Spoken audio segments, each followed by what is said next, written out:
Hi there, I'm meteorologist Robert Spetta. We have an update from the National Hurricane Center on what's going on out here in the tropics here on our Wednesday afternoon. Now, the good news is that area just off the east coast of Florida and the Carolinas now down to a low chance of tropical development.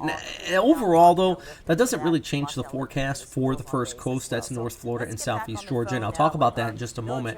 We still have that moderate risk of tropical development out over the main formation region. That's the tropical wave coming off the coast of Africa, and Dexter continues to kick off towards the north here. Now, first, this area right off of the Carolina coast, and there is plenty of convection right in here. And if you look at the low-level clouds, it's trying to get a little bit of troughing, but it is not even remotely organized whatsoever, and a lot of the guidance is really kind of pulling back on this forming up into a tight tropical depression. If we do get a low pressure area, still going to kick up the rainfall across our coastline, and also looking at a lot of that precipitation kind of staggered with a trough back towards the west, which is the reason why on Friday and Saturday in Jacksonville, the first coast, we actually have a weather impact alert, not due to the direct formation of a tropical system, but more so due to the fact that there's that instability that's going to be setting up. Sea surface temperatures in the area are warm enough for tropical development. Look off the west coast, though.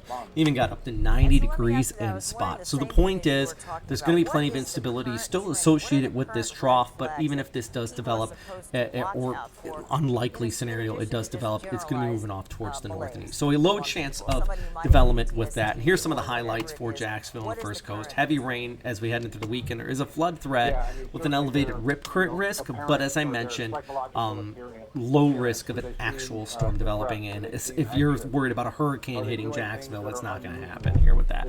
Dexter is pulling away off towards north, picked up by the jet stream, going extra tropical, and it is cruising. And you know it's moving because look at the northeast speed, about 15 miles per hour. I wouldn't be surprised that it gets up in the next updates up to 30 to 40 miles per hour as it's just getting sheared and kicked off towards the north. We also have our other area, that's that moderate risk off the main formation region, just off the Cape Verde Islands, moving towards the west. Here's a look at some of the guidance as we go ahead over the upcoming week. You kind of see where this could be going, and then we even see a secondary low develop behind that off of the coast of Africa. So the general track right there due to basically the Bermuda high kind of dominating back here towards the north. So if we get anything developing, it was going to want to first kind of round that high. And yeah, there's still a long range on this. I want to stress that.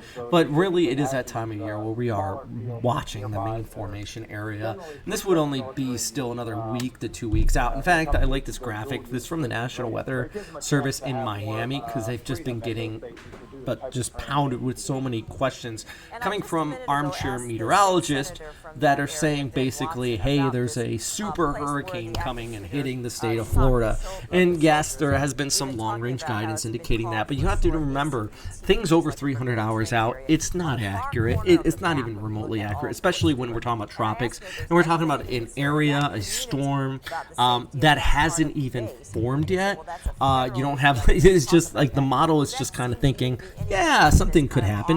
Why? Because, you know, we have convection coming off the coast of Africa, okay, and we're also getting into that time of year where tropical systems form. So yeah, just be careful about what you see on social media, especially if there is little to no explanation. Somebody just saying, in 2 weeks' time, we're going to get hit by a hurricane.